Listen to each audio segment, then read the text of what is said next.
சுலைமான் நபியும் சாதுரியமான தீர்ப்பும். தாவூத் நபியின் மகன்தான் சுலைமான் நபி ஆவார்.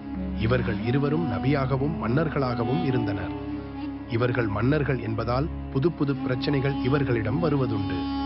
இவர்களில் சுலைமான் நபி மிகவும் நுட்பமாக பிரச்சனைகளை ஆராய்ந்து தீர்வு கூறுபவராக இருந்தார்கள். இதற்கு ஒரு உதாரணத்தை கூறலாம்.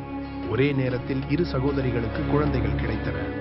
அந்த இரு குழந்தைகளில் ஒரு குழந்தையை ஓநாய் தூக்கிச் சென்று விட்டது. இருக்கும் குழந்தைக்கு இருவரும் உரிமை கோரினர்.